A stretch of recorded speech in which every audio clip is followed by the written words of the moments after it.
আসসালামু আলাইকুম। Crown cement সকালের খবরে আমন্ত্রণ জানাচ্ছে আমি খুরশেদা কাকুলি। সংসদে কিছু আসন বেশি পাওয়ার জন্যই পিআর পদ্ধতির দাবিতে আন্দোলন করছে ইসলামী দলগুলো, এমনটি মনে করছে বিএনপি।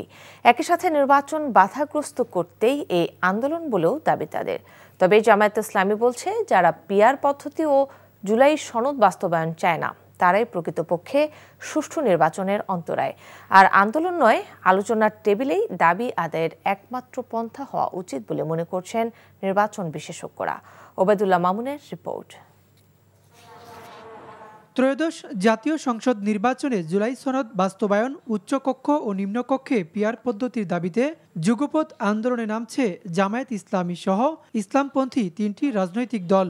আগামী নির্বাচন কোন পদ্ধতিতে হবে সে বিষয়ে সরকারের সুস্পষ্ট কোনো বার্তা না থাকায় 18 সেপ্টেম্বর থেকে রাজধানী সহ বিভাগীয় শহরে বিক্ষোভ করবেন তারা। পিআর পদ্ধতি দেশের মানুষ চায় না মন্তব্য করে বিএনপির স্থায়ী কমিটির সদস্য সালাউদ্দিন আহমেদ বলছেন, দেশকে অস্থিতিশীল করতেই পিআরের দাবিতে আন্দোলনের হুমকি। বলেন, যারা নির্বাচনকে বিলম্বিত করার চেষ্টা করবে জনগণ তাদেরকে প্রতিহত করবে। রাজনৈতিক বক্তব্য হিসেবে কোনো দল মাঠে যদি সেই দাবি উত্থাপন করে, আমরাও গণতান্ত্রিক প্রক্রিয়ায় তার বিপক্ষে আমাদের যা বক্তব্য আছে সেটা আমরা রাজনৈতিক মাঠে ময়দানে দেব। ইতিমধ্যে আমরা দিয়েছি। যেমন বাংলাদেশের রাজনৈতিক কালচার এবং নির্বাচনের ইতিহাস কোনোটার সাথেই সামঞ্জস্যপূর্ণ নয়। তবে জামায়াত ইসলামী মনে করে, আবারও আওয়ামী লীগ মার্কা নির্বাচন করতেই পিআর পদ্ধতির বিরোধিতা করছে বিএনপি। জুলাই সনদ বাস্তবায়ন ছাড়া নির্বাচন হলে পরবর্তী সরকারের বৈধতাও প্রশ্নের মুখে পড়বে বলে মনে করেন দলটির নীতি নির্ধারকরা। আর দাবি আদায়ে আন্দোলনের বিকল্প দেখছে না জামায়াত ইসলামী। যারা ষড়যন্ত্রের গন্ধ পায় তারা সবখানে ষড়যন্ত্রই দেখে। যারা পিআর চায় না, যারা সংস্কার চায় না, জুলাই সনদের বাস্তবায়ন চায় না, ওনারাই প্রকৃত অর্থে আসলে সুষ্ঠু নির্বাচন চায় না। নির্বাচন বানচালের ষড়যন্ত্র এখানেই থাকতে পারে। কারণ আপনি তো সুষ্ঠু নির্বাচন হওয়ার পদ্ধতি নিচ্ছেন না, আইন নিচ্ছেন না। আরেকটা বড় বিষয় হচ্ছে, জুলাই সনদ যদি আইনি ভিত্তি দেওয়া না হয় তাহলে আপনি যে নির্বাচনটা করবেন কোন আইনের ভিত্তিতে করবেন? অবশ্য নির্বাচন বিশেষজ্ঞরা বলছেন, সুষ্ঠু গ্রহণযোগ্য নির্বাচনের স্বার্থে সব রাজনৈতিক দলকে আলোচনার টেবিলে বসার কোনো বিকল্প নেই। সেই দাবি দেওয়াকে সামনে নিয়ে এক টেবিলে বসতে হবে, এক জায়গায় আসতে হবে। হ্যাঁ, এটার কোনো বিকল্প নাই। অর্থাৎ এই যত কিছু আছে তার একটাই বিকল্প, সেটা হচ্ছে ঐক্যমত। আপনি ঐক্যমতে না আসলে আমরা আমাদের যে দেশের অবস্থা এটা আমরা অন্যদিকে চলে যেতে পারে। রাজনৈতিক দলগুলো ঐক্যমতে পৌঁছাতে ব্যর্থ হলে দেশ অস্থিতিশীল হতে পারে বলেও শঙ্কা প্রকাশ করেন তিনি।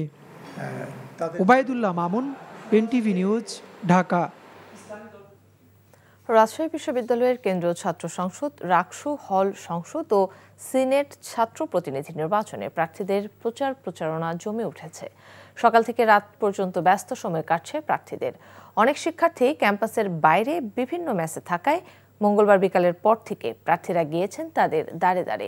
নির্বাচিত হলে ছাত্র প্রতিনিধি হয়ে শিক্ষার্থীদের কল্যাণে কে কী ভূমিকা রাখবেন দিচ্ছেন সেই প্রতিশ্রুতি। এদিকে রাকসুর প্রধান নির্বাচন কমিশনার অধ্যাপক এফ নজরুল ইসলাম জানান, বেশিরভাগ প্রার্থীর দাবি অনুযায়ী ক্যাম্পাসের আবাসিক হলের পরিবর্তে 9টি একাডেমিক ভবনে ভোট গ্রহণের স্থান নির্ধারণ করা হয়েছে।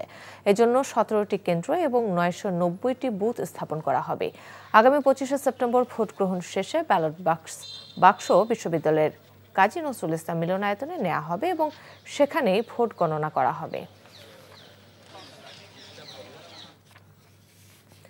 বাগেরহাটে 4টি আসন বহালের দাবিতে দ্বিতীয় দিনের মতো জেলা নির্বাচন অফিস ঘেরাও করেছে সর্বদলীয় সম্মিলিত কমিটির নেতাকর্মীরা। সকালে মিছিল নিয়ে সর্বদলীয় সম্মিলিত কমিটির নেতাকর্মীরা জেলা নির্বাচন কর্মকর্তার কার্যালয়ের সামনে এসে জড়ো হয়। নির্বাচন অফিসের প্রধান গেট আটকে অবস্থান নেন তারা। হিন্দু ধর্মাবলম্বীদের দুর্গোৎসবের কারণে হরতালের কর্মসূচি স্থগিত করলেও নির্বাচন অফিস ঘেরাও থাকবে বলে জানিয়েছে সর্বদলীয় সম্মিলিত কমিটির নেতাকর্মীরা। দাবি আদায় না হওয়া পর্যন্ত আইনি লড়াইয়ের পাশাপাশি রাজপথে আন্দোলন চলবে বলে জানান আন্দোলনকারীরা। এদিকে জেলায় 4টি আসন বহাল রাখার দাবিতে বাগেরহাটবাসীর পক্ষ থেকে সুপ্রিম কোর্টে 2টি রিট পিটিশন দাখিল করা হয়। রিটের কারণে রুল জারি করে নির্বাচন কমিশনকে আগামী 10 দিনের মধ্যে জবাব দাখিল করতে বলেছে হাইকোর্ট। কুড়িগ্রামে ইউরিয়া সহ বিভিন্ন রাসায়নিক সারের অভাবে জমিতেই নষ্ট হচ্ছে আমন ধান ও শীতকালীন সবজি। ফলে চরম দুর্ভোগে পড়ছেন জেলার সাধারণ কৃষকরা। অভিযোগ উঠেছে ব্যবসায়ীরা সারের কৃত্রিম সংকট তৈরি করে দাম বাড়ানোর পায়তারা করছে।